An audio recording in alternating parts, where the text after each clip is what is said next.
पवित्र श्रीमद् भागवत गीता, पवित्र चारों वेद, पवित्र कुरान शरीफ, पवित्र बाइबल, पवित्र गुरु ग्रंथ साहिब, पवित्र कबीर साहिब की वाणी में छुपे हुए गूढ़ रहस्य अर्थात तत्व को जानने के लिए कृपया अवश्य सुनिए जगत गुरु तत्वदर्शी संत रामपाल जी महाराज के मंगल प्रवचन। जो कुरान है उस सत्र का ज्ञान वो सही है, लेकिन उसमें ना पवित्र गीता में, ना पवित्र वेदों में, ना पवित्र कुरान शरीफ में, ना पवित्र बाइबल में उस पूर्ण परमात्मा की पूर्ण जानकारी नहीं है। उसके लिए ऑप्शन छोड़ रखा है। पवित्र श्रीमद् भगवद गीता अध्याय नंबर 4 के श्लोक नंबर 34 में, पवित्र यजुर्वेद अध्याय नंबर 40 के मंत्र नंबर 10 में और पवित्र कुरान शरीफ के सूरत फुरकानी 25 आयत नंबर 52 से 59 में ये स्पष्ट कर रखा है कि वेद ज्ञानदाता, गीता ज्ञानदाता और कुरान शरीफ का ज्ञानदाता कह रहा है कि वो अल्लाहु अकबर यानी वो पूर्ण परमात्मा तो कोई और है जिसने 6 दिन में सृष्टि रची, 7वें दिन तख्त पर जा बैठे, जो सबका उत्पादक है। उसके विषय में कोई तत्वदर्शी संत से पूछो तो वो ज्ञान जो तत्वदर्शी संत बतावेगा वो ना कुरान में है, ना वेद में है, ना गीता में, ना पवित्र बाइबल में। तो वो है कंप्लीट स्पिरिचुअल नॉलेज जो इनके अंदर नहीं है। तो ये जितने भी हैं ग्रंथ ये इनकम्प्लीट ज्ञान रखते हैं और इनका ज्ञानदाता भी इनकम्प्लीट गॉड है, कंप्लीट गॉड नहीं है, पूर्ण परमात्मा नहीं है। इतनी सी बात। तो ये जो अब आपको ज्ञान प्राप्त है उस कंप्लीट गॉड के द्वारा दिया हुआ, पूर्ण परमात्मा के द्वारा दिया गया ज्ञान है। आज दास आपको उनका दिया हुआ ज्ञान एज ए टेप रिकॉर्डर सुना रहा है और उस परमात्मा की कृपा के बिना अन्य इसको समझ नहीं सके। इस दास के समझ में आया। तो अब क्या होगा? अब हजारों वर्षों तक ये ज्ञान चलेगा, पूरे विश्व में शांति होगी। ये माया को इकट्ठी करने की जो दौड़ लग रही है, आग लगी पड़ी है प्रत्येक प्राणी के अंदर, ये इस ज्ञान से शांत होगी। अब पुण्यात्मा, आज जैसे किसी के पास कार है, कोठी है और सैकड़ों हजारों की एकड़ ज़मीन खरीद कर डाल रखी है, और चाहे वो प्रधानमंत्री बना हुआ है, चाहे सारी पृथ्वी का भी राजा है और बहुत धन इकट्ठा करके सोने से सबसे भर रखे हैं उन्हें बैंक वगैरह, और कल मृत्यु होगी और परसों गधा बन जाएगा, खा के ये जीवन उसका। तो बिना ज्ञान के गोबर के भूंड की तरह हम गोबर इकट्ठा करते करते मर जाते हैं, पर सब्र नहीं हमारे। तो इस ज्ञान से सब्र होगा, इस ज्ञान से आत्मा हट जाएगी इससे कि क्या कर रहा हूँ मैं, करना क्या चाहिए था, कहाँ डले ढो रहा हूँ, ऐसे अनमोल जीवन को बर्बाद कर रहा हूँ।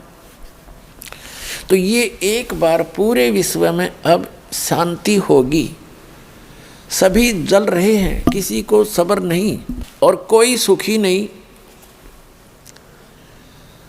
अब जैसे आपको बहुत बार बताया है कि दास एक बार गोवा गया हुआ था। गोवा समुद्र के किनारे एक शहर बसा हुआ है गोवा, वो प्रांत भी है गोवा।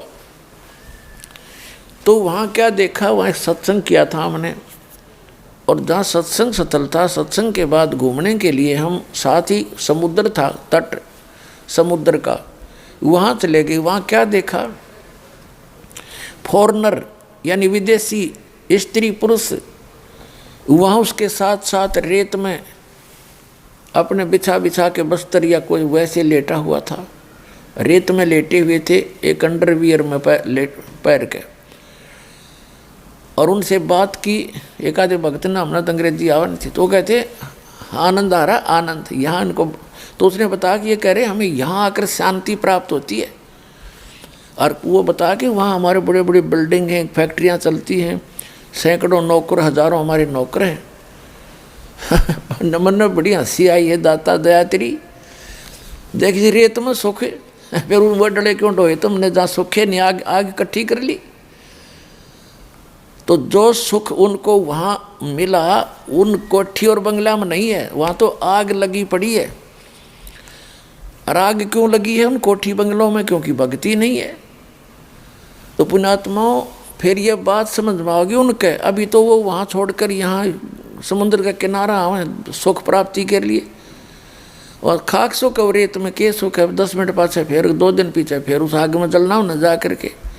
अगर जब सुख इतना हो करके ही है, सब कुछ त्याग कर एक लंगोट बांध कर सुख है, तो पहले से सीमित हो जाओ तुम, घर पे भी सुख हो जाएगा। तो ये आपको दास ये ज्ञान देना चाहता है कि केवल कबीर साहब परमात्मा ने बताया है, पूर्ण ब्रह्म ने, साईं इतना दीजिए जिसमें कुटुंब समावे, हम भी भूखे ना रहे, अतिथि ना भूखा जावे। ये धन मांगो और भक्ति करो डट के, और फिर आपको जो भी आवश्यकता होगी इस संसार की भौतिक आवश्यकता जो आपकी होगी, भगवान ढेर लगा देगा आपका आगे, अगर आवश्यकता पड़ी तो।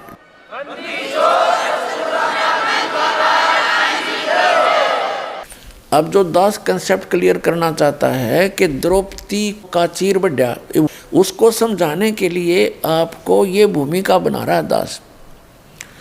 तो क्या होगा कि अब हजारों वर्षों तक ये सत भक्ति, ये यथार्थ भक्ति मंत्र आप जाप करा करोगे, आप चले जाओगे फिर सतलोक में।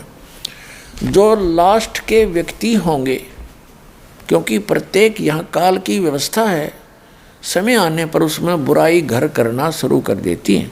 1000 वर्ष तक तो ये प्योर चलेगा, और अरबों खरबों की संख्या में भक्त मुक्त होंगे, सब सतलोक चले जाएंगे।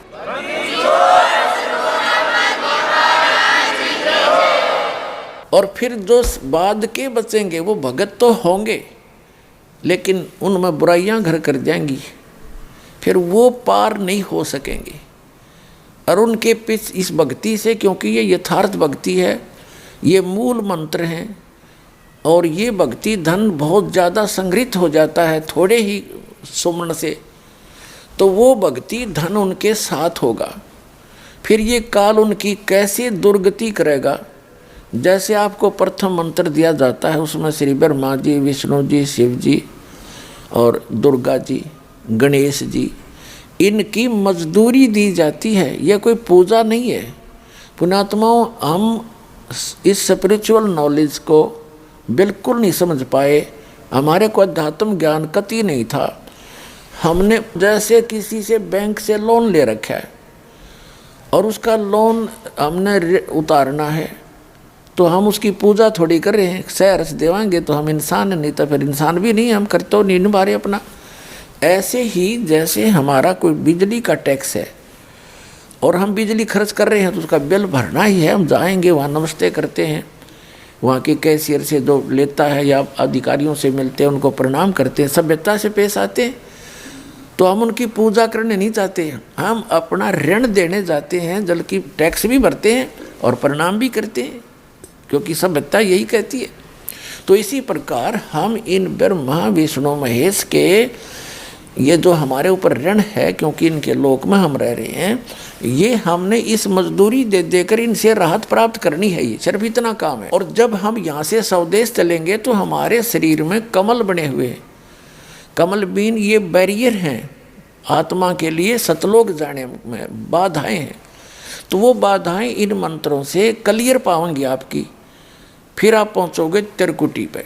हमारे शरीर में कमल हैं, मूल कमल है, जैसे बैकबोन है रीढ़ की हड्डी, इस ये जा कर के लास्ट में गुदा के पास समाप्त होती है, और उस जहाँ ये एंड होता है इसका अंदर की तरफ, हमारे शरीर के अंदर की तरफ, इसके 2 उंगल ऊपर लगभग 1 इंच ऊपर एक कमल की शकल की, कमल के आकार की आंतड़ियाँ बनी हुई हैं। जैसे कमल के फूल के पत्ते होते, आंतड़ियों की ऐसी निशान से हैं। अब तो भक्ति है नहीं आपकी, तो वो ऐसे चिपके हुए हैं जैसे खाली ब्लेडर होता है।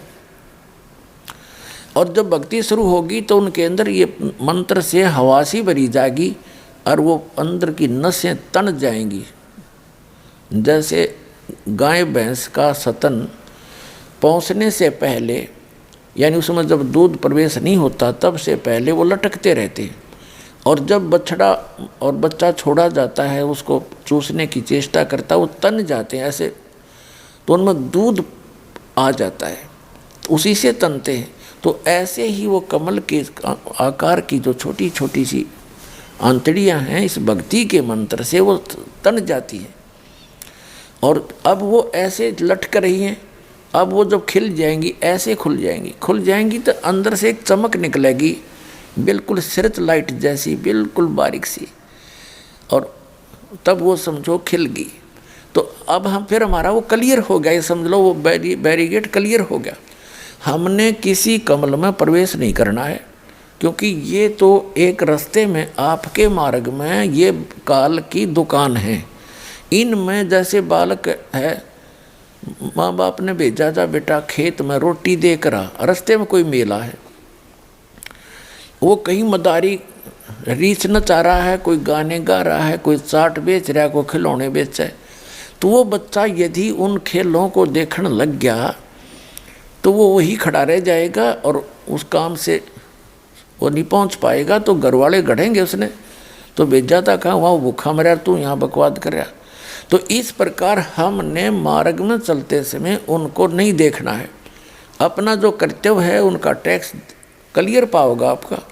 परमात्मा साथ रहेंगे इस दास के रूप में। जब आप यहाँ से चलोगे आपका अकाउंट कराता चलेगा।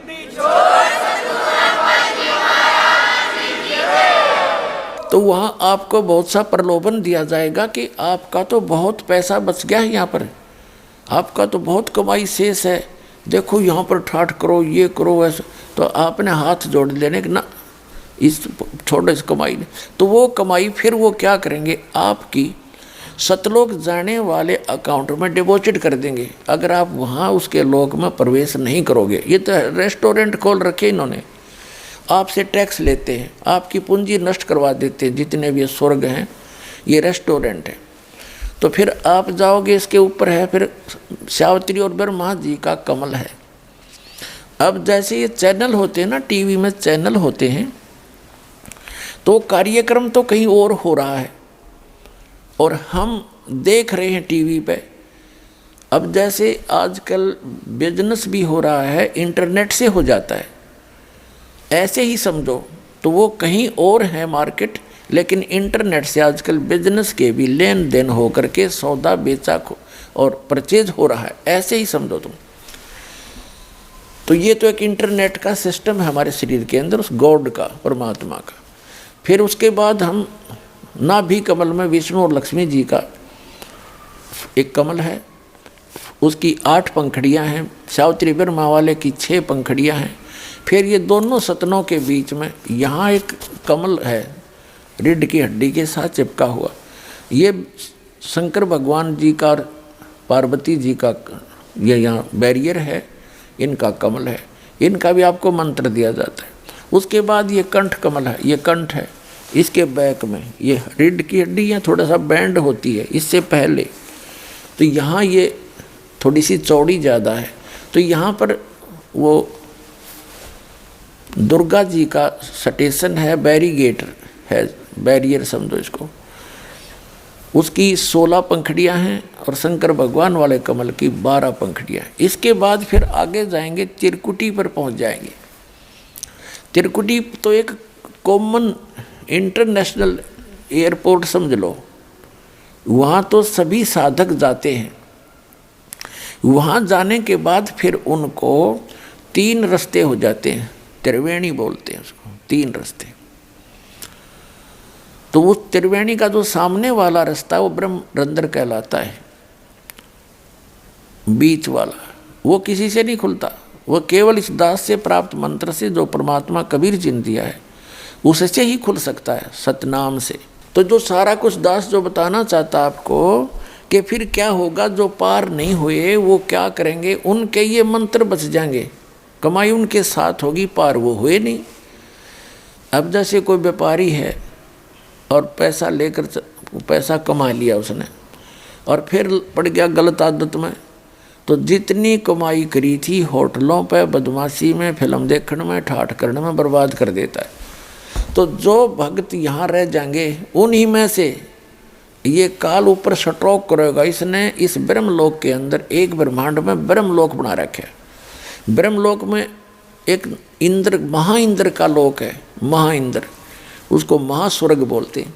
उससे आगे है फिर नकली सतलोक, नकली अलखलोक, नकली अगमलोक और आगे डुप्लीकेट अकय लोक, अनामी लोक बना रखे। तो इन पुण्यात्माओं को जिन्होंने सतनाम का जाप कर प्राप्त है और वो पार नहीं हुए, और सार नाम भी प्राप्त है वो पार नहीं हुए, क्योंकि पार तो कोई गलती कर दी उसमें भी रह जाओगे तुम, बेशक तीनों नाम प्राप्त हो गए। तो उनको फिर जो सार नाम प्राप्त है उनको अकय लोक में, उसमें अगम लोक में रखता है, अगम लोक में। और जो दूसरा सतनाम तक प्राप्त हैं वो अलख लोक और उस सतलोक में उनकी कमाई के आधार से रखता है, या नकली सतलोक अलख लोक में। और फिर वहाँ से भी उनके फिर पुण्य बच जाते हैं, उनको फिर ये क्या करता है, उन्हीं आत्माओं में से, जैसे ब्रह्मा जी की मृत्यु होगी, जब इसके 100 वर्ष पूरे हो जाएंगे तो दूसरा ब्रह्मा उत्पन्न करके दुर्गा के संयोग से अपने पुत्र रूप में ये उस स्थान पर उसको कोमा में रखता है, उस रजोगुण प्रधान क्षेत्र में। जिन्होंने इस दास के सत्संग बहुत सुन रखे हैं वो आसानी से समझ सकते हैं। आज डिटेल नहीं बताऊंगा, आज दास दूसरे जो उद्देश्य सत्संग का वो अन्य है, उसकी भूमिका बना रहा हूँ। तब आपके समझ में आवेगा।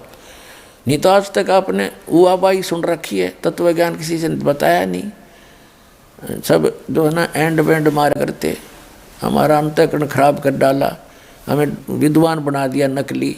अब परमात्मा का सच्चा ज्ञान आता है तो 36 मन में पता नहीं कितने ऑब्जेक्शन खड़े हो जाते हैं, ऐसा नहीं वैसा नहीं। और पहले जो आप बकवाद सुन रहे थे उसमें क्या, वो कहाँ से आधार था आपका, वो सारा सच्चा मान रखा आपने। और ये प्रमाण के साथ दिखाता है दास, एक पॉइंट को कंसिडर क्लियर करने के लिए 6 प्रमाण दिखाता हूँ और फिर भी मन बकवाद करता है। तो मन तो ये काल है, इसकी नहीं सुनना, अब परमात्मा की बात पर अमल करना, आपका कल्याण होगा।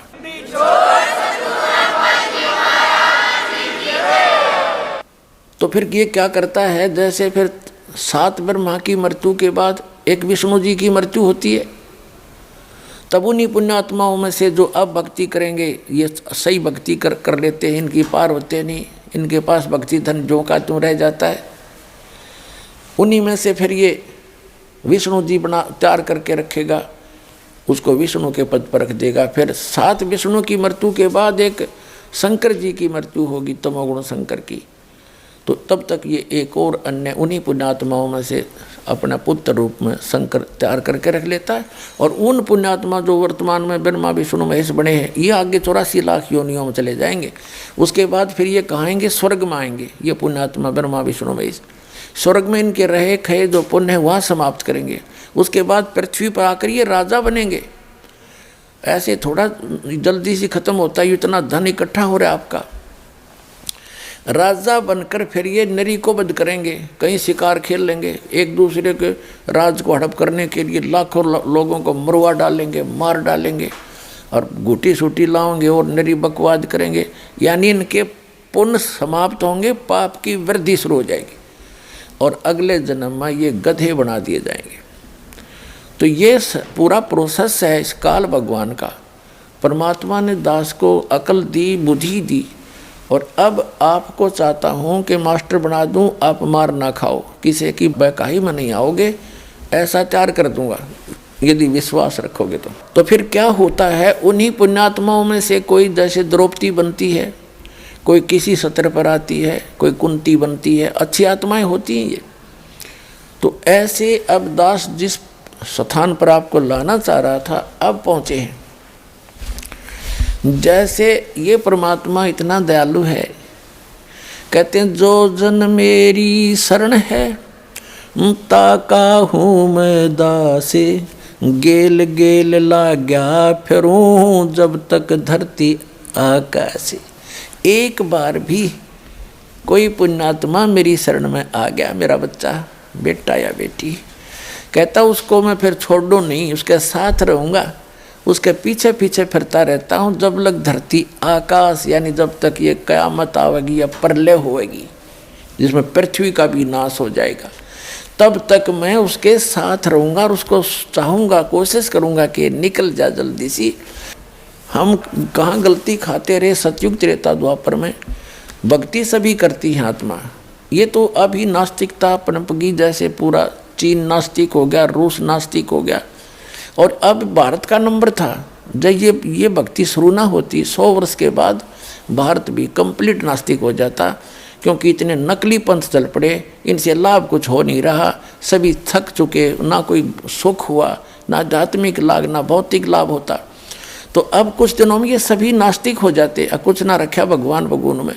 तो यही कारण था कि जैसे चीन पूरा महात्मा बुद्ध को मानते थे और उनके पूर्वज जो थे उनके अनुयायी बन गए, उनके द्वारा बताई सब क्रियाएं करते थे, उससे कोई उनको तो लाभ हुआ तो नहीं, लेकिन पूर्व जन्म के ओपन कर्मी थे, उनसे लाभ होता रहा। तो वो ये सोचा करते थे कि हम जो साधना कर रहे हैं उससे लाभ हो रहा है। उसके बाद जो उनके वंशज फिर और आगे आए, वो भक्तिहीन प्राणी थे, साधना वही करते थे जो उनके पूर्वज करते थे, उनको कोई लाभ हुआ नहीं, उस साधना से होना ही नहीं था, क्योंकि चार्जर ठीक नहीं था, वो मंत्र सही नहीं थे। तो फिर बाद वाला ने न्यू सोच लिया कोई भगवान भगवान नहीं है और ये सब बकवाद बंद करो। तो उन्होंने कंप्लीटली बैन लगा दिया, राम की चर्चा नहीं करनी। तो यही भारत का दशा होती, क्योंकि भारत दो एक यूनिवर्सिटी है अध्यात्म मार्ग की, सदा से ये स्थान ऐसा है। भारत कोई अलग नहीं है विश्व का, विश्व सारा एक ही है, लेकिन ये स्थान विशेष है उस परमात्मा का, जहाँ वो आते हैं, विशेष भक्ति प्रदान करते हैं। सतयुग त्रेता द्वापर तक हमारे पूर्व जन्म के पुण्य हमारे साथ चलते रहे, क्योंकि जो दास बता रहा आपको, कलयुग के अंदर ये भक्ति होती है, फिर ये ऊपर चले जाते हो, वहाँ अपने स्वर्ग में महास्वर्ग में पुण्य खत्म करके फिर सतयुग में जन्म लेते हो पुण्यात्माएं। अब सतयुग त्रेता द्वापर तक उनके पुण्य काल बार बार जन्म दे के उनको नष्ट करवा देता है, और वो पहले साधना कर रहे होते हैं वो शास्त्र विरुद्ध। तो उससे भी उनको ये लगता है कि हम जो ये साधना कर रहे हैं इसी से लाभ हो रहा है, या भूल थी उनकी। अब जैसे पुण्यात्माओं या परमात्मा की वाणी में आया है कि भीष्म पिता और द्रोणाचार्य ये कर्ण से बाणों मारे और महाभारत में टटीरी के रखे, वहाँ घंटा टूट पड़ा रे। अब जैसे एक टटीरी पक्षी थी, वो पिछले जन्म की पुण्यकर्मी प्राणी थी, और परमात्मा पक्षी रूप में भी पुण्यकर्मी प्राणी जो अपने मनुष्य जीवन का जो संस्कार पूरा करके पशु जुनी में भी चली गई थी वह, तो वहाँ भी उसने पुकारा, उसका कोई पुण्य शेष था तो वहाँ भी रक्षा करी थी उसकी। अब वो टटेरी ना तो राम न जाने थी, ना कृष्ण ने, और ना ब्रह्मा को, ना विष्णु को, ना उसने कोई मंत्र का पता था।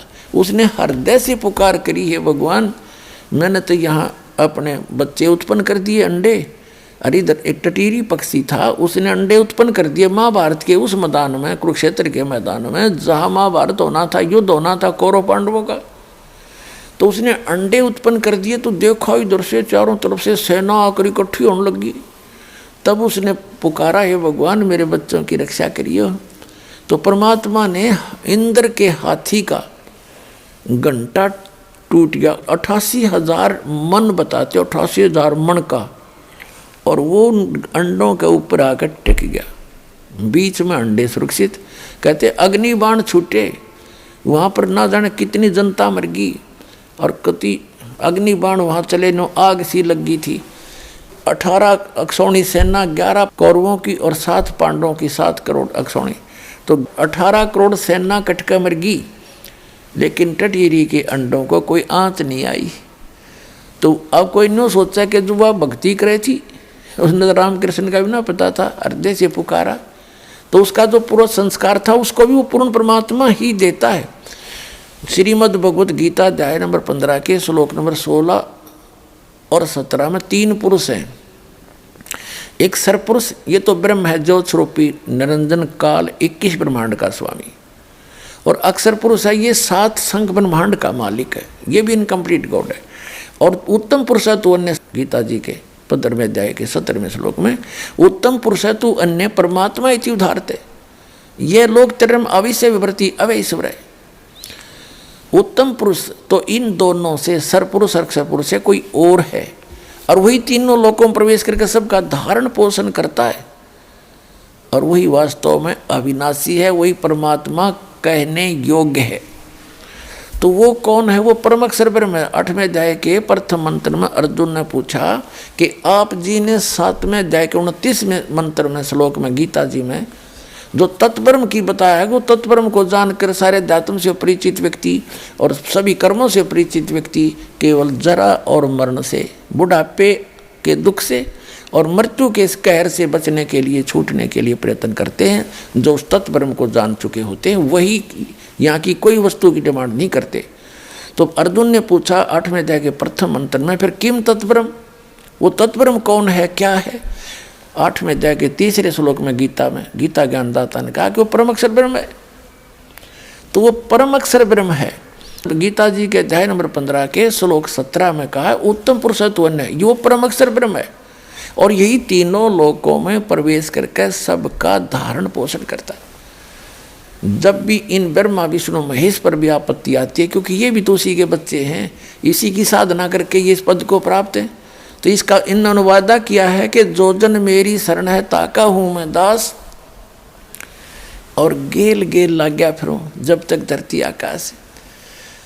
तो पुण्यात्मा जो दास आपको बताना चाहता था कि जैसे आप जी को ये भ्रम था कि मैं छोटी मोटा कोई सुख शांति आपको प्राप्त है और आप सोच रहे थे मैं माता की पूजा करता हूँ या हनुमान जी की करता हूँ या विष्णु जी की करता हूँ या कोई और किसी संत की शरण में जाकर शास्त्र साधना प्राप्त हो, और आप सोचते हो मुझे उस संत से लाभ मिला है, ये आपकी भूल है, अध्यात्म ज्ञानहीनता है। उनसे लाभ हो ही नहीं सकता आपको। अरे ऐसे लाभ तो टीरी को मिल गए जो कुछ भी भक्ति ना करे थी। ये बताना चाहता है दास कि वो कौन सी भक्ति कर रही थी, वो पूर्व संस्कार से ही मिला उसको। कहते हैं वहाँ उसके बच्चों की रक्षा करती और करने वाला वही है, ये याद रखना। कौन है वो? अल्लाह अकबर है। वो अल्लाह बड़ा, अल्लाह अकबर माने बड़ा भगवान, अल्लाह कबीर, यानी हम उसको पूर्ण परमात्मा, परम अक्षर ब्रह्म, उत्तम पुरुषत्व वो कहते हैं। वही सबके काम सारता है, उनके संस्कार वश भी वही आकर के वो पूरे करता है। कहते हैं सोचल छिद्र मैं करूं अपने जन के काज। अब जैसे दास आपको बताना चाहता है कि दुर्योधन और दुशासन को द्रौपदी चीर उतारे, अंधे को कोपीन दी थी। ये है सुख संवेद जो दास आपको सुनाने जा रहा है, जो परमात्मा से प्राप्त। आदरणीय गरीबदास साहिब जी ने अपना एफिडेविट दिया, बोला अमृतवाणी से सुना रहा, उनकी अमृतवाणी से, कि अंधे को कोपीन दी थी और बढ़ गए अंत पारे। अब ये द्रौपदी कौन? ये भी उसी की बेटी, उस परम अक्षर ब्रह्म की। उसने कभी इस भक्ति युग में, सतयुग, इस कलयुग के भक्ति युग में जो भक्ति की हुई थी पार हुई नहीं, निर्भाग यहीं रहेगी हैं। और फिर वो ऊंचे ऊंचे लोकों में रही, फिर वहाँ से। अब जैसे दुर्गा जी ने श्राप दिया था ब्रह्मा जी को और गायत्री और पोपवती को, उन्होंने झूठ बोली थी, तो उसके बाद इस काल ने भी इसको श्राप दिया था कि तू द्रौपदी के रूप में जागी और तेरे 5 पति होंगे। जैसे ब्रह्मा जी को तो श्राप दे दिया था दुर्गा ने कि तेरी पूजा जग में नहीं होगी और तेरे जितने भी अनुयायी होंगे उनको अध्यात्म ज्ञान तो होगा नहीं, लोग उनको ब्राह्मण पंडित समझा करेंगे और वो लोग दुनिया को ठग ठग खाएंगे, अपना क्रम बिगाड़ेंगे और तेरे जैसे झूठे होंगे। ब्रह्मा जी ने एक झूठ बोल दी थी कि मुझे भगवान मिल गया। उसकी गवाही दे दी थी गायत्री और पोपवती, 2 लड़कियों ने। तो गायत्री को श्राप दिया था कि तू गाय के रूप में जन्म लेगी और तेरे कई सांड पति होंगे, कई बैल पति होंगे। पोपवती को दिया था श्राप कि तू एक गंदी स्थान पर उत्पन्न होने वाली जड़ी बूटी बनेगी। तो फिर उसने श्राप दिया ब्रह्म ने, काल ने, कि तूने इनको श्राप दिया है तो अब मैं तुझे श्राप दूंगा। तू कौन होती है मेरे इस विधान में भंग डालने वाली? तो दुर्गा जी को श्राप दिया था कि तू द्रौपदी रूप में जाएगी और तेरे 5 पति होंगे। तो ये पूर्व निर्धारित, यानी पावेगा अपना किया रे, भोगेगा अपना किया रे, तो तब तक ये अपना कर्म ही पूर्व जन्म का भोग रहे होते हैं। अब पुण्यात्माओं परमात्मा जो है, जैसे द्रौपदी जो है दुर्गा के लोक से आई हुई उसकी निज आत्मा है। जैसे किसी की बेटी दुखी होती है, विवाह कर दिया पुत्री का, और आगे पति निकम्मा मिल गया, शराब पी और कुटे उसने, घर से बाहर खड़ी कर दे, तो माता पिता उसको सुनकर स्वयं उससे भी ज़्यादा दुखी होते हैं। तो द्रौपदी के साथ जो कष्ट आ रहे थे, तो दुर्गा जी उतनी ही पीड़ित हो रही थी, उसको ये सज़ा ऐसे मिली थी। लेकिन जो आत्मा दुर्गा के लोक से द्रौपदी रूप में ऊपर हुई थी, हम सभी हैं तो उस पूर्ण परमात्मा के ही बच्चे, तो उसको मालूम था कि इसके जीवन में उस परमात्मा को पता है कि ये कष्ट आएंगे, और वो उनकी एक विशेष आत्माएं होती है पुण्यात्माओं। जैसे एक सम्मन नाम का मनियार था, उस समय परमात्मा आए हुए थे काशी में, एक सतगुरु का रोल कर रहे थे। अपने सतगुरु की इज्जत बचाने के लिए उसने अपने बच्चे की गर्दन भी काट दी थी। तो पुण्यात्माओं परमात्मा ने फिर उसको जीवित कर दिया उसके सामने, लेकिन उसका भाव देखा उसने, नूना था, छोरा मरो चाहे जियो लड़का, वो तो उद्देश्य नहीं था अपने गुरुदेव की मेहमानी में कोई फर्क ना आ जा। तो वो सारी जाने कहते नुक्ते ऊपर रीत जाएगा रे, करोड़ कर्म जल जा तुम्हारे। तो वो विशेष आत्माओं में होती है भगवान के दरबार में। ठीक है, जो जैसा कर रहे हो भक्ति वो तो लाभ देगा ही देगा, लेकिन वो विशेष आत्मा में होती है जो पार ना हो पाती फिर भी, तो उनमें से एक द्रौपदी थी ऐसी आत्माओं में से जो परमात्मा के नाम पर कभी उसने सैक्रिफाइस किया था। तो ऐसी आत्माओं को विशेष आत्माओं में गिना जाता है। तो उनको मालूम था मालिक को कि इसके ऊपर ऐसा पहाड़ टूटेगा, इसको नगन करेंगे, ऐसा ऐसा इसके प्रावधान है। उससे पहले ही उससे ऐसा पुण्य करवा दिया। एक अंधा महात्मा था, और वो क्योंकि परमात्मा आते हैं और सत भक्ति वही बताते हैं, कभी भी आ जाते हैं वो और किसी रूप में, जैसे साधु संत के रूप में, और ऐसी विशेष आत्माओं को वो ज्ञान देते हैं, उनको भक्ति बता देते हैं, वो साधना करने लग जाते हैं। जैसे कहीं पर भी प्रकट हो जाते हैं साधु रूप बना के, बहुत से प्रमाण हैं उन महापुरुषों को मिले, गरीबदास जी को मिले साधु रूप में आके भक्ति बता गए, और नानक साहिब जी को मिले, गुरु नानक को मिले एक संत रूप में आकर के और सत भक्ति बता कर चले गए। ऐसे ही वो परमात्मा आए और उनको उस अंधे महात्मा को, उस अंधे भगत को साधना बता दी, वो अपना भक्ति करने लग गया। अब पुण्यात्मा जैसे एक सुदर्शन नाम के सुपच थे, सुपच माने शेड्यूल कास्ट में, वाल्मीकि के घर जन्म था उनका, और वो परमात्मा जैसे द्वापर युग में स्वयं भी आए हुए थे करुणामय नाम से। तो सुदर्शन जी उनके शिष्य थे। अब पांडवों की यज्ञ का प्रकरण बाद में सुनाएंगे आपको, ये लंबा प्रकरण हो जाता है। तो सुदर्शन जी को निमंत्रण दिया गया था जब उन पांडवों की यज्ञ पूर्ण नहीं हुई थी। तो सुदर्शन जी ने उसको कह दिया था, भीम जो निमंत्रण देने आया था, कि भी तुम्हारी यज्ञ में मैं नहीं जा सकता, क्योंकि तुमने तक घोर पाप कर रखा, करोड़ों आदमी मार डाले हैं, करोड़ों बहन विधवा होगी, कई करोड़ बच्चे अनाथ कर दिए, तुम तो रक्त सना राज्य कर रहे हो, तुम्हारे घर का अन्न जो खाएगा सीधा नरक जाएगा। तो परमात्मा से आकर के अपने गुरु जी रूप में आए थे भगवान कबीर जी, करुणा में नाम से द्वापर युग में सुदर्शन जी ने कहा था कि भगवान ऐसे ऐसे उस युधिष्ठिर राजा का भाई भीम आया था और मैंने उसको ऐसे ऐसे बोल दिया, गलत तो नहीं कह दिया भगवान। परमात्मा ने कहा कबीर जी ने, करुणामय जी ने, कि बेटा बिल्कुल सही कहा, आपने बिल्कुल सही कहा, और बच गए बढ़िया रहेगा, ना तो नरक है मेरा, वहाँ जो रोटी खाओगा नरक में जाएगा, और वो फिर आओगे बेटा उनका यज्ञ पूरा ना हो। तो सुदर्शन जी ने सोचा तू खिसक ले यहाँ तक। सुदर्शन जी तो चले गए सैर सपट्टे को अपनी झोपड़ी छोड़ के, और पांडवों ने ताना ही था, कृष्ण जी लाए, फिर उनको दोबारा अब सुनाऊंगा कथा बाद में। पहले एक आपका कंसेप्ट क्लियर करना चाहता हूँ जो दास आपको सुनाने जा रहा है, क्योंकि ये इतना मार्मिक ज्ञान है आपने आज तक सुना ही नहीं, और वो अधूरा ज्ञान आपके अंदर खचाखच भरा हुआ है, इनकम्प्लीट, और वो जब तक निकलेगा नहीं इसे उदाहरण दिए बिना। तो सुदर्शन जी चले गए, उधर से कृष्ण भगवान उन सबको लेकर गए कि तुम चलो और हाथ पैर जोड़ो, सुदर्शन को लाओ, उसी से तुम्हारा कल्याण होगा। सुदर्शन जी तो झोपड़ी छोड़ के वहाँ स्वयं परमात्मा कबीर जी सत्य पुरुष, अमर पुरुष, परम अक्षर पुरुष सुदर्शन रूप बना कर बैठ गए। तब पांडवों का यज्ञ पूर्ण किया। नाम सुदर्शन का, कहते करे करावे साइया मन में लहर उठा, दादू सरदर जीव की आप बगल हो जा। तो उसको महिमा की भूख नहीं मालिक को, वो तो समर्थ है। और महिमा बनी सुदर्शन की, काम किया खुद दाता ने।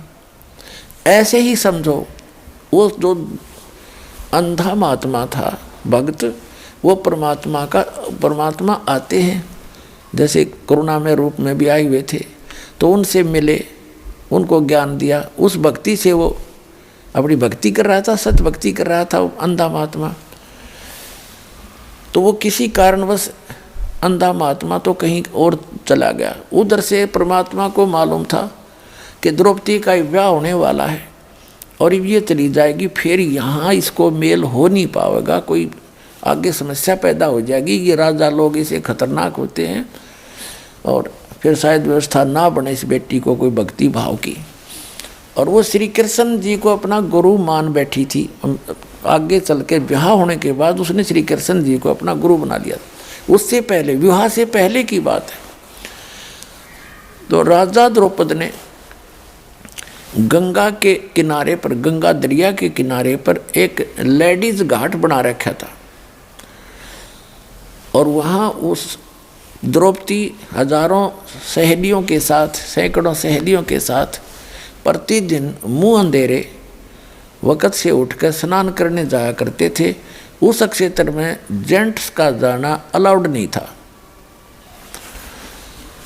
अब वहाँ वो महात्मा, अंधे महात्मा का रूप बना के स्वयं परमेश्वर वहाँ चले गए। एक लंगोट था, तन पर बांध रखा था। वो महात्मा ऐसे ही बांधा करता था और वहाँ आसपास वो वेल नोन था, सभी जानते थे त्यागी ब्रागी महात्मा है। और लेकिन वो जंगल में अधिक रहता है, जल्दी मनुष्यों के रूबरू बहुत कम होता है। तो वो उस महात्मा का रूप बना के परमात्मा, और उनके गंगा का पर जो घाट बना हुआ था बहनों का नहाने का, उससे डाउन स्ट्रीम में जिधर जल जा रहा था बहता हुआ दरिया का, उससे लगभग 200-300 फुट पर वो स्नान करने लगा दरिया में बढ़कर घाट से बाहर। उनका लंगोट टूट गया। उनका लंगोट जो एक बांध रखा था, कोपीन बोलते, एक लंगोट ही बांधते पर्दे पर, उसको कोपीन कहते हैं। ओनली 6-7 इंच चौड़ी वो एक पट्टी सी होती है। और कमर के ऊपर जैसे बेल्ट बांधते हैं ऐसे एक धागा बांध लेते हैं, वो डोर के उसको आगे पीछे लपेट लेते हैं, दैट्स ऑल। तो वो संत, वो लीला देखो, दास अब उसको अंधा महात्मा ही कहेगा क्योंकि मालिक उसका रोल, जैसे हम सुदर्शन को ही महिमा देते हैं तो अब भी उस अंधे महात्मा के ही रोल में मालिक रोल कर रहे थे, ऐसा ही बताएंगे। तो अंधा महात्मा स्नान कर रहा था और उसकी लंगोट टूट गया। पहले तो किनारे पर थोड़ा सा खड़ा था, नहा रहा था, फिर उसने देखा लड़कियां आ रही थी, सुबह का समय था, और लड़कियां चलती हैं तो बोलती बतलाती, कोई कोई चर्चा करती हैं, सैकड़ों की संख्या में, तो दूर तक आवाज़ जा रही थी। महात्मा जी ने सोचा कि आप तो गलत आ गया, मैं तो यहाँ कोई लेडीज़ घाट दिखा है। ऐसी लीला करते हुए वो अंधा आत्मा गहरे पानी में चला गया कि मैं एक लंगोट में हूँ और बच्चे आगे हैं, लेडीज़ हैं, और मुझे शर्म आवेगी बच्चों के सामने। वो इतने पानी में चला गया और वहाँ अपना स्नान कर रहा है। कुछ देर में क्या हुआ कि ऐसे मलते मलते उसकी वह लंगोट टूट गया, वह कोपीन भी जल में प्रवाह होगी चली गई। अब वो निवस्त्र हो गया। अब उस द्रौपदी जब किनारे पर पहुँचे, देखा आसपास एक साधु स्नान कर रहा है, और जो पुण्यात्मा होती है उनको भगत दिख जा। या कोई साधु रूप में दिख जाओ, भी भगत ही होता है, भगवान का प्यारा जो मालिक को याद कर रहा होता है। तो उसके लिए उसकी एक विशेष तरफ बनती है। तो द्रौपदी ने सोचा महात्मा है और भगवान की चर्चा करेंगे इससे, जब ये स्नान करके बाहर आ जाएगा तब तक हम भी स्नान कर लेती हैं। उन्होंने ऐसा सोचकर वो स्नान करने लगी। घंटा आध घंटा उन लड़कियों को लगा। नहाकर कपड़े बदल कर वो खड़ी हुई, देखा महात्मा चला तो नहीं गया। तो उसने क्या देखा कि वो महात्मा ना स्नान कर रहा है और इन दोनों बाजुओं से नीचे तक पानी में गंगा में खड़ा है और हाथ ऐसे मार रहा है जैसे कोई चीज़ ढूंढ रहा हो। तो द्रौपदी को गॉड गिवन कुछ कॉमन सेंस अच्छी थी। वह समझ गई कि महात्मा का बाहर तो कोई वस्त्र दिखाई देता नहीं और हो ना हो इनका कौपीन बह गई हो। फिर कुछ दिव्य दृष्टि थी द्रौपदी के पास। उसने देखा कि सचमुच महात्मा तो नंगे हैं और ये बाहर आएंगे भी नहीं। और चलो हम ना बात करेंगी तो सारा दिन इसमें रहेगा, रात्रि में निकलेगा यो, इतना इज्जत वाला व्यक्ति है। तो लड़की ने सोचा महात्मा दुखी होगा। तो उसी समय उसने अपनी साड़ी से, एक राजा की लड़की, विचार करना पुण्यात्माओं कितनी कीमती साड़ी पहन रही होगी। हम अपने बच्चों को, चाहे मजदूर हैं, हम अपने बच्चों को अच्छे अच्छे कपड़े पहनाते, अपनी औकात से भी अच्छे। तो राजा की लड़की की कितनी कीमती साड़ी होगी और उसके साथ कितनी नौकरानियां भी थी। अपना परमात्मा कहते हैं लोभ करे तो ऐसा करे। बैराग नाम है त्याग का 5-25वां। जैसे अब हम लोभ करते हैं, लालच करते हैं, बेईमाना करते हैं, माया जोड़न का दूसरों को धोखा देके, और फिर लोभ करे, बेईमाना करे कि मैं सेवा करूं, मैं दान घड़ा करूं, दूसरे से भी ज़्यादा सेवा करूं, वो बेईमान ना करे। जैसे द्रौपदी ये भी कह सकती थी अपनी बांदी को, नौकरानियों को, कि इनको कपड़ा डाल दे, वो साड़ी की साड़ी डाल देती। उसको मालूम था नौकरानियों को, एक साड़ी रानी के कहने से, राजा की लड़की के कहने से दूंगी तो मुझे 10 देगी जाते ही। लेकिन उसने वो भी चांस उनको नहीं दिया। द्रौपदी ने स्वयं अपनी साड़ी का एक बिलाहात, एक गट बोल रहे हैं ना पंजाबी में, हिंदी में बिलाहाट देसी भाषा में, यानी 9 इंच के लगभग साड़ी पाड़ी अपनी और उस पानी में बहा दी। अब महात्मा का हाथ लग जाएगी, हाथ ऐसे मार ही रहे थे वो पानी में। तो क्या देखा, वो नहीं लगी, हाथ साइड से निकल गई। उसने फिर दूसरी टुकड़ा पाड़ा, फिर छोड़ दी, वो भी साइड से निकल गई। तीसरा 7-8, यानी ये देखो दो टुकड़ों में कितनी 1.5 फुट साड़ी गई लगभग, और 7-8 ऐसे फाड़ फाड़ के पानी में बहा दी। तो थोड़ी ही टुकड़ा बचा एक साड़ी में थे। तब उसने सोचा कि ये तो बात नहीं बनेगी। एक लंबी लकड़ी लाई उठा कर जंगल से लंबी, और उसके कोपीन लपेट दी, कोपीन आकार की साड़ी का कपड़ा लपेट के, और धीरे धीरे जाकर जहाँ महात्मा हाथ मार रहा था उसके निकट कर दी। तो उस महात्मा के हाथ लगी। हाथ लगते ही उसने देखा, भगवान का शुक्र मनाया, ये भगवान बड़ी दया करी आपने, दाता आप तो इसमें दरिया में भी मेरी इच्छा पूरी कर दी। फिर उसने सोचा था कोई वैसे स्वाभाविक कपड़ा आ गया होगा, चीथड़ा पाटा हुआ कोई कतर सी। फिर उसने देखा कि नहीं, ये तो बहुत कीमती साड़ी है, और साड़ी का टुकड़ा प्रॉपर वैसे किसी ने भेजा है।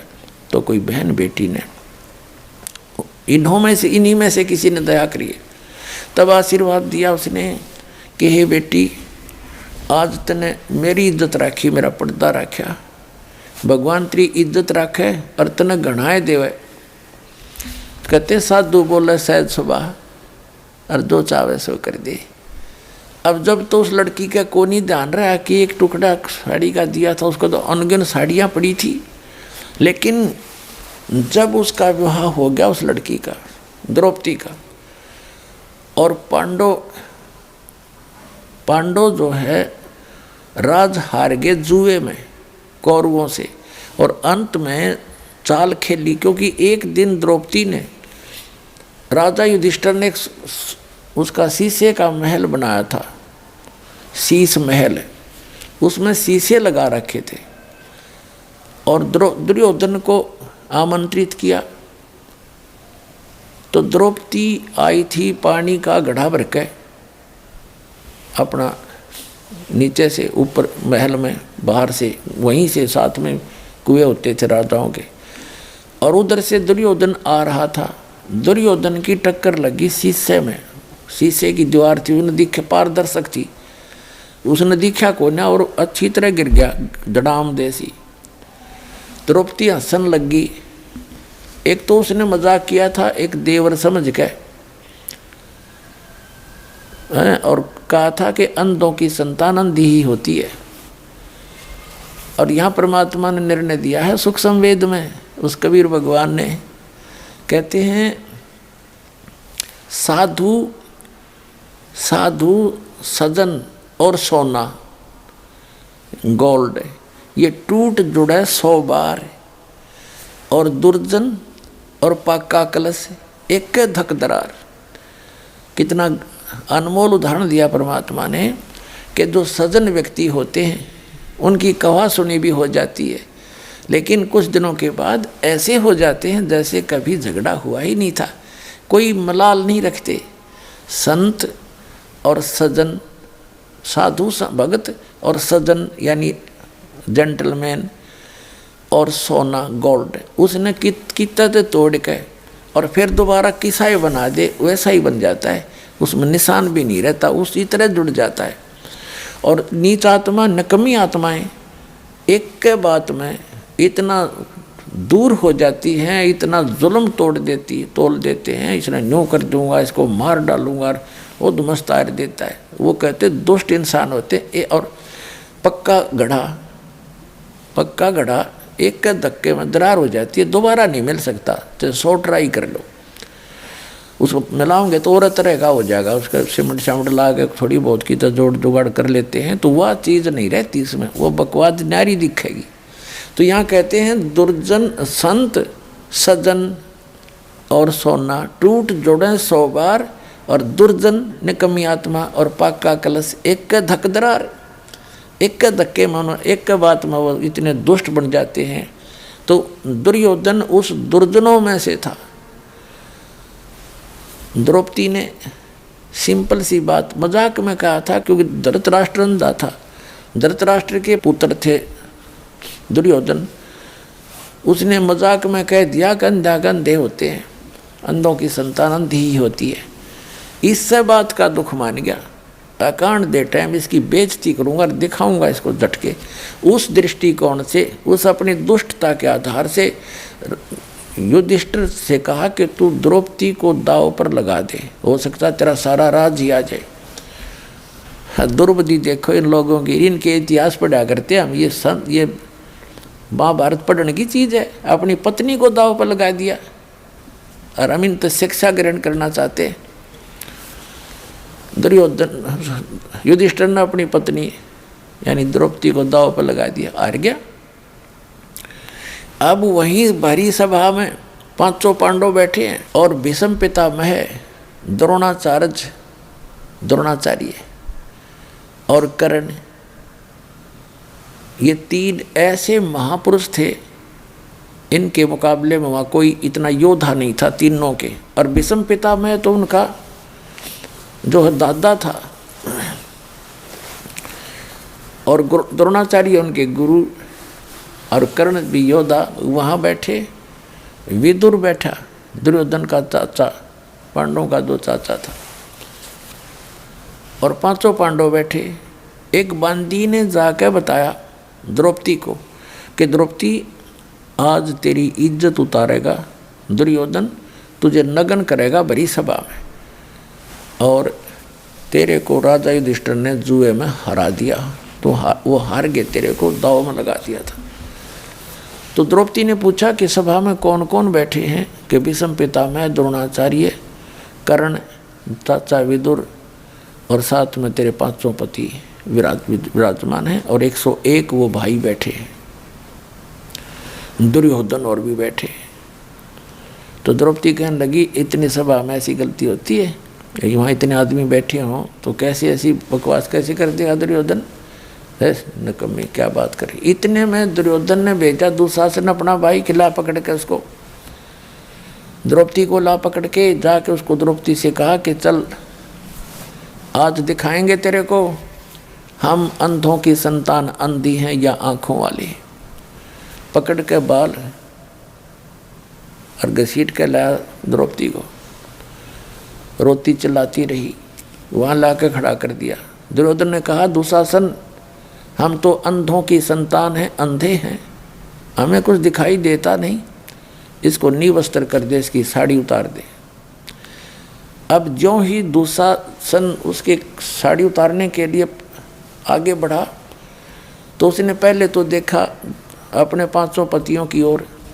उसने ये सोचा था कि ये देख लेंगे क्या, अब इनको धमका देंगे, लेकिन उन्होंने नीची गर्दन कर ली क्योंकि वो हार चुके थे, वो भी बंध गए थे वचन से। फिर उसने देखा भीष्म पितामह द्रोणाचार्य की ओर, उन्होंने भी कोई उत्तर नहीं दिया, नीची गर्दन कर ली क्योंकि वो भी उस गंदे अन्न को खाकर, युधिष्ठिर के अन्न को खाकर उनकी आत्मा मलिन हो गई थी। तब उस समय जब वो साड़ी उतार रहा था और परमात्मा बढ़ा रहा था, उस समय क्या हुआ कि एक था वहाँ भगत बीज विदुर खड़ा हुआ।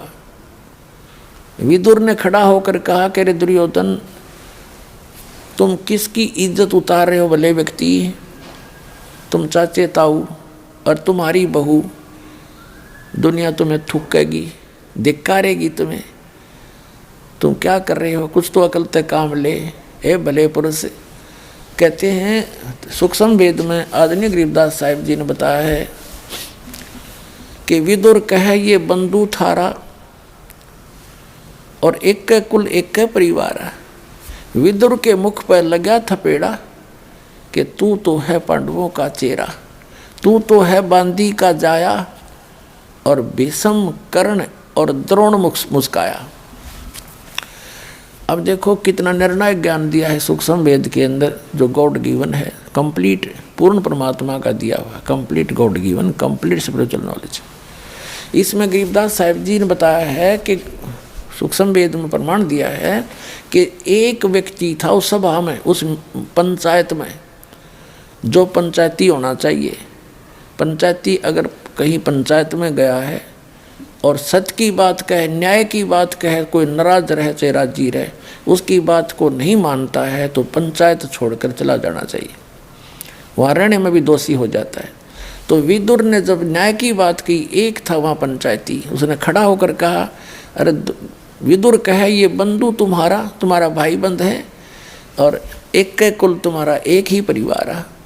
विदुर के मुख पर लगा थपेड़ा, दुशासन ने थप्पड़ मारा अपने चाचा के, और तू तो है इन पांडवों का चमचा, तू तो इनका इनने की तरफ बोलता हमेशा ही। कहते हैं तू तो है बांदी का जाया, क्योंकि विदुर की उत्पत्ति एक बांदी से हुई थी। तो उस बात पर जब दुशासन ने ये कहा कि तू तो है बांदी का जाया, भीष्म द्रोण और कर्ण मुस्काया। वो तीनों योद्धा भीष्म पितामह द्रोणाचार्य और कर्ण कहते हैं दांतरे काटे, दांतरे हंसे, जबकि उनको खड़ा होकर कहना चाहिए था निकम्मे, खबरदार जब तेने तेरा अपने चाचा का हाथ लगा दिया, तेरे जैसा दुष्ट नहीं, निकम्मी आत्मा, और सभा छोड़ देनी चाहिए थी। कहते वो हंसे इस बात पर जब उन्होंने न्यों कहा तू तो बंदी से उत्पन्न है ना, तेरी तो ऐसी ही गुलामों वाली ही वृत्ति है और तो इनका चमचा है। इस बात पर वह तीनों हंसे, जबकि गुरु पद पर बैठा व्यक्ति हंस रहा इस बात पर। धिक्कार, अरे इन इतिहासों को पढ़ा करते हमारी से हम कल्याण चाहते थे और समाज सुधार चाहते थे। तो कहते हैं जब द्रौपदी ने देखा, विदुर चला गया उठ के, अब द्रौपदी ने देखा ये तीनों हंस रहे इस बात पर। अब पुण्यात्माओं, जो आज दास ने कथा सुनाई थी गज और गरा की, हाथी और मगरमच्छ की। जब तक उन्होंने अपने अंगे का प्रयोग किया वह दुखी रहे, और जब उन्होंने मालिक याद किया तो फैसला हो गया उनका। तो हम जब तक अपनी बकवादों में अपना अंगा प्रयोग करेंगे मालिक दूर रहे से, और जब हम उस मालिक को याद करेंगे, यहाँ संसारिक साथी तरह कोई आपका कोई साथ नहीं देगा। आप देख लेना, हमने तो खूब आजमा रखा है। जब हम मालिक की शरण में आते हैं तो उसी को पुकारें। जब द्रौपदी ने जब सारे उसके देख लिया कि कोई भी संसारिक सहयोग तुझे नहीं मिल रहा है, तब मालिक याद आया। अब देखो आपत्ति में सब पुकारे हैं, सब ने पहले माँ बाप ने याद करें, फिर हे भगवान बचाइए, लेकिन उनकी पुकार नहीं सुनी जाती क्योंकि उनके पूर्व जन्म का कोई संस्कार नहीं होता। अब वो एक बिलात 1 9 इंच का दिया हुआ कोपीन का कपड़ा सुपात्र को कुपात्र को दिया हुआ दान भी विफल होता है। तो सुपात्र को दिया हुआ वो नेसेसिटी थी उसकी, जैसे मेरे साथ दुआन रहे हैं और कपड़े मांगते हैं और सामने बेच कर दारू पी लें, ऐसे दुष्टों को दिया हुआ तो यूजलेस है वो। तो ऐसे स्थान पर दिया हुआ पैसा उसको टुकड़ा अब कहाँ काम आया। जैसे द्रौपदी ने वहाँ से पुकारा, उसकी आत्मा की पुकार गई ऊपर धर्मराज के दरबार में। ऑटोमेटिक सिस्टम है यहाँ का। अब तो आपको और आसानी तो समझ में आ जाएगा, इंटरनेट वगैरह लग गए, समझदार मालिक ने पहले याद आया न्याय करी है कि आध्यात्मिक मार्ग तो इससे और एफिशिएंट है और बहुत ज़्यादा सुपीरियर है इससे। तो यहाँ से पुकार गई ऊपर, एकदम वहाँ घंटी बजती है ज़बरदस्त। जब जिसी पर आपत्ति आती है, धर्मराज ऑटोमेटिकली उस आत्मा का अकाउंट खुल जाता है और धर्मराज उस पर ध्यान जाता है कि इस लड़की पर ये आपत्ति आई इस आत्मा पर, तो वो ये देखता है इसका कोई ऐसा संस्कार है जिससे मैं इसकी मदद करवा सकता हूँ। तो उसने क्या देखा कि ये एक अंधे महात्मा को कपड़ा दिया है लड़की ने, और उसका फिर बेनिफिट देखा उसी में कंप्यूटर में, उसमें देखा इसमें तो कितना ही दिया जा सकता है। तो वहाँ से रिफ्लेक्ट होकर वो उसकी पुकार कहाँ आती है। जैसे श्री कृष्ण रूप में उनके गुरुजी थे द्रौपदी के, श्री कृष्ण जी। श्री कृष्ण जी तो द्वारका में अपनी पत्नी रुक्मणी के साथ वहाँ शतरंज खेल रहे हैं, और वहाँ से वो रिफ्लेक्टेड आई पुकार शक्ति। श्री कृष्ण जी पासे डालना चाहा, जैसे शतरंज खेलते हैं ना, पासे होते हैं इनके, और उसमें बोलते हैं पासे डाल के कोई पौ 12, कोई कच्चे 11, पक्के 12, पक्के 18 ऐसे। तो जो ही श्री कृष्ण जी ने पासे डाले, एकदम हाथ उसका ऐसे होगा आशीर्वाद की तरह।